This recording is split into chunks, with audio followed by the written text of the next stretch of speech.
और साथ ही कार्यक्रम को जब वो दे रहे थे, संबोधित कर रहे थे, तो उस दौरान भी तमाम बातें उनके द्वारा कही गई। हम प्रताप नगर में हमारे पास में ही है। सर, ज्ञानदेव आहूजा ने एक बयान दिया है कि हम तो मारते आ रहे हैं, एक के बदले 5 मार रहे हैं। देखिए, बहुत ही बुरा स्टेटमेंट था उनका जो वायरल हो रहा है। ज्ञानदेव आहूजा जो मेरे ख्याल विधायक रह चुके कई बार, एक जनप्रतिनिधि के मुंह से ऐसी बात निकलना मैं समझता हूँ बहुत अनफॉर्चुनेट है। और क्या मैसेज देंगे ये जिस पर वो बोले हैं, मैं समझता हूँ उसकी निंदा की जाए उतनी कम है। देखिए, कंडेम करने वाली बात है और कानून अपना काम करेगा। जिस प्रकार वो बोले हैं वो अपना वो पूरा एक्सपोज कर दिया उन्होंने, और उनको अपने आप को नहीं किया, पूरी बीजेपी को कर दिया एक्सपोज। कि बीजेपी के जो लोग हैं वो ये सोच सक कर के राजनीति कर रहे हैं देश के अंदर। ये जो बार बार आरोप लगाते हैं, वो आरोप जो है ज्ञानदेव आहूजा जी के बोलने से स्टैम्प लग गए उसके ऊपर। इनकी सोच यही है सबकी। अरे मानव मात्र की सेवा करो, जिंदगी तभी सफल होगी, मेरा मानना है। ऐसे हिंसा करने से जीवन सफल नहीं होने वाला है, चाहे वो कोई पॉलिटिकल पार्टी हो, कोई व्यक्ति किसी वर्ग का हो। 9 अक्टूबर को सब ये रैगर सभा भी तो ज्ञानदेव आहूजा के द्वारा दिए गए बयान को लेकर मुख्यमंत्री की ओर से पलटवार किया गया है। चलिए आगे बढ़ते हैं और मुख्यमंत्री अशोक गहलोत क्या कुछ कह रहे हैं, जरा सुनते हैं। जो मिलता था बुजुर्गों को कट दिया, लेकिन उनका कहना है कि जो फ्री की रेवड़ियाँ जो है सुप्रीम कोर्ट भी कह चुका है, आप भी कई बार कह चुके हैं कि ये गलत है। जो दी जा रही है वो सुविधाएं नागरिकों को मिलनी चाहिए। ये सोशल सिक्योरिटी जो है पूरी दुनिया के अंदर होता है, वो काम रहनी चाहिए। ये कोई एहसान नहीं करते हैं, ये सरकारों का दायित्व है। जो नीडी है, जो असमानता बहुत ज़्यादा है देश के अंदर, गरीब और अमीर की खाई बहुत ज़्यादा है, बढ़ती जा रही है, तो हर व्यक्ति को जीने का हक है। तो सरकार अपने वित्तीय प्रबंधन करे और जो नीडी है, आवश्यकता जिसको है, उसी रेशियो के अंदर वो योजना बनाए और उनको बेनिफिशियरी के रूप में लाभ पहुंचाए। ये मेरा मानना है। और ये मेरा क्या मानना है, दुनिया भर के मुल्कों में जो विकसित राष्ट्र तो करते आए हैं, अब हम भी काफ़ी आगे बढ़ गए हैं। आज देश 75 साल के बाद में अमृत महोत्सव मना रहा है। इतनी तो हमारी हैसियत बनी है, हम गरीब को जिंदा रख सकें, वो सम्मान के साथ जी सकें, घर चला सकें और जिंदा रह सकें। उसके लिए सोशल सिक्योरिटी में मैं समझता हूँ सरकारों को आगे आना चाहिए। और हम तो काफ़ी कुछ कर रहे हैं। चिरंजीवी योजना हमारी जो है अस्पताल चिकित्सा वाली, हिंदुस्तान नहीं वर्ल्ड में कहीं नहीं होगी। कल मैंने बात की अमेरिका के डॉक्टरों से वीडियो कॉन्फ्रेंसिंग से, उनको आश्चर्य हो रहा है कि हमारे free CT scan free, kidney transplant free, liver transplant free. वो लोग विश्वास नहीं कर सकते। 10 लाख का बीमा ऊपर से, एक्सीडेंट का बीमा उनके साथ में। आज लोग बह गए, अभी पानी के अंदर डूब गए, 5-5 लाख मिल गए उनके घरों के अंदर। ये वो स्कीम है चिरंजीवी योजना। तो ये एक एग्जाम्पल है मेरा। हम चाहेंगे कि कैसे हम और ज़्यादा मजबूत कर रहे हैं बुजुर्गों को, विधवाओं को। जो पेंशन है करीब लगभग 1 करोड़ के आसपास पहुंच रहे हैं हम लोग। 1 करोड़ जिनको हम पेंशन दे रहे हैं राजस्थान के अंदर। भारत सरकार से हम कहना चाहेंगे, आप 200 रुपये देते हो, 300 रुपये देते हो देश के अंदर, और वो भी उनकी संख्या फिक्स है। हम 1 करोड़ देते तो मतलब नहीं सबको 1 करोड़ देते हैं। वो उनके 10 लाख फिक्स है, 10 लाख लोगों को देंगे। वो करोड़ों का भार स्टेट गवर्नमेंट में पड़ता है। भारत सरकार को भी आगे आना चाहिए और जितनी पेंशन मिल रही राज्यों में उन सबको पैसा दे। 200 रुपये नहीं, कम से कम 1000 वो देवे, तब जाके मैं समझता हूँ कि हम ज़्यादा उनकी मदद कर पाएंगे। सर, चिरंजीवी योजना महंगाई के खिलाफ 4 सितंबर को रैली हो रही है दिल्ली में। कल आप भी यहाँ पर बैठक कर रहे हैं महंगाई के खिलाफ। हाँ, तो वो पूरे देश भर की रैली है महंगाई और बेरोजगारी के खिलाफ में। सर चिरंजीवी योजना एक महत्वाकांक्षी योजना रही है प्रदेश की, लेकिन भाजपा इसको लेकर भी आरोप लगा रही है कि हमारी भामाशाह योजना का नाम परिवर्तित करके उसको चलाया गया है। अब उनको मैं क्या समझाऊँ, लोग समझ जाएंगे। उनकी संख्या बहुत लिमिट थी, 5 लाख की थी, हम 10 लाख का किया है और उनकी योजना कुछ थी नहीं।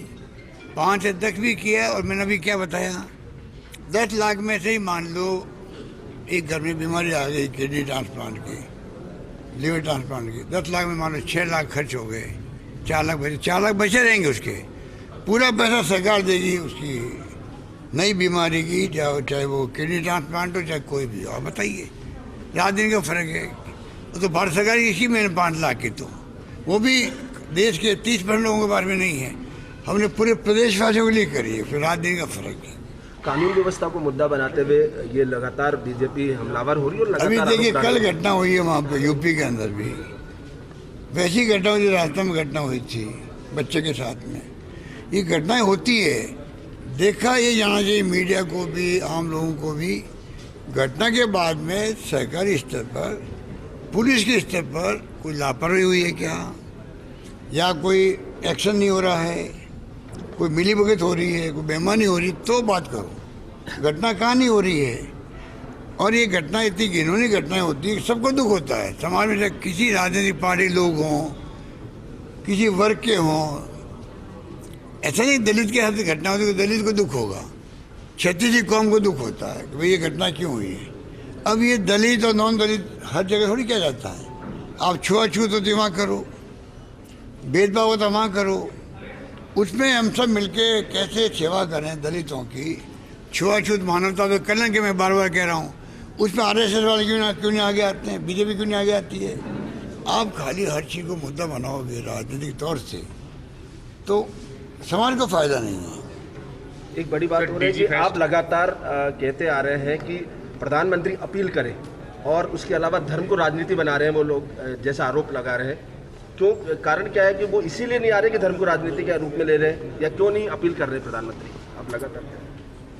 ये तो रहस्य बना हुआ है, क्योंकि प्राइम मिनिस्टर खुद देख रहे हैं कि देश में तनाव, हिंसा, जगह जगह हिंसा हो रही है और धर्म के नाम पर एक दूसरे लड़ लेते हैं, चाकूबाजी, छुरेबाजी, या उसको मार दिया, लोग मॉब लिंचिंग हो गई धर्म के नाम पे। तो हालत पूरे देश के अंदर है। अब शांति की अपील करने में क्या दिक्कत होती है। एक बार उन्होंने की थी, उसको मैं रिमाइंड कराता हूँ। सरकार बनते ही जब लिंचिंग हुई थी तब उन्होंने अपील करी, बीजेपी गवर्नमेंट थी राजस्थान में, लिंचिंग हुई थी, मॉब लिंचिंग हुई थी अलवर में।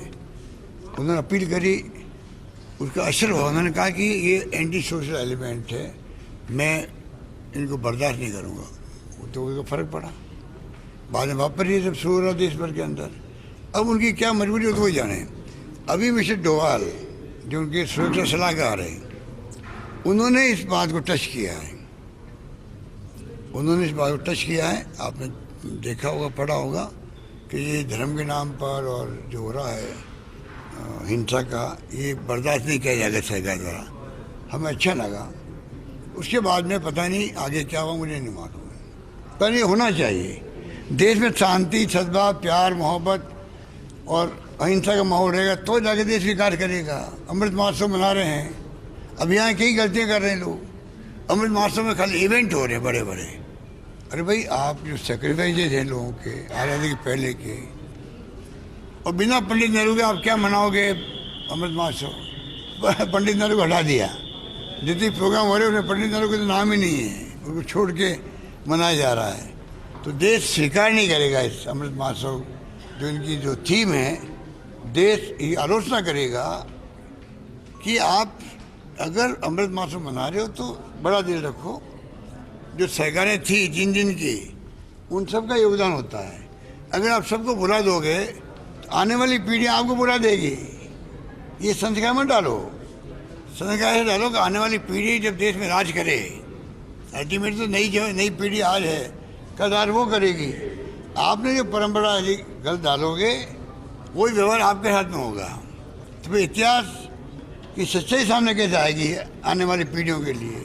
ये बहुत मार्मिक बात है, समझने वाली बात है। आखिरी क्वेश्चन, कि संघ के प्रचारक ने आरोप लगाया अभी कुछ इंद्रेश कुमार ने कि देश के बंटवारे में पंडित नेहरू की एक छोटी सी भूल के कारण बंटवारा हुआ है। क्या लगता है कि इसी वजह से ये प्रधानमंत्री या जो अन्य बीजेपी नेता नेहरू और इन लोगों का नाम नहीं लेते, क्या कारण है? ये आज़ादी के बाद पैदा हुए हैं लोग, हम सभी, प्रधानमंत्री जी भी, और ये खबरों में बने रहने के लिए कोई न कोई कमेंट करते रहते। इससे ज़्यादा इनको ज़्यादा वैल्यू नहीं रहनी चाहिए, ना कोई इनको गंभीरता से लेता है इन लोगों को। आप किसमें हो? मैं जी में हूँ जी सर। सुपर एक्सक्लूसिव तस्वीरें आप तक पहुंचा रहा है, तस्वीरें आपने देखी और साथ ही मुख्यमंत्री ने तमाम अहम बातें कही, साथ ही जो समसामयिक मुद्दे हैं, ज्वलंत मुद्दे हैं, उनको लेकर भी उन्होंने अपनी बात रखी और सरकार की जो योजनाएं हैं उनको भी लेकर उन्होंने अपनी बात रखी, उनका जिक्र उन्होंने किया। साथ ही जो हाल ही के दिनों में जो कुछ घटनाएं सामने आई उसको लेकर उन्होंने कहा कितना लाभ इन योजनाओं की वजह से इन लोगों को मिला। साथ ही देश में जिस तरीके की राजनीति हो रही है उसको लेकर भी वो कटाक्ष करते नजर आए।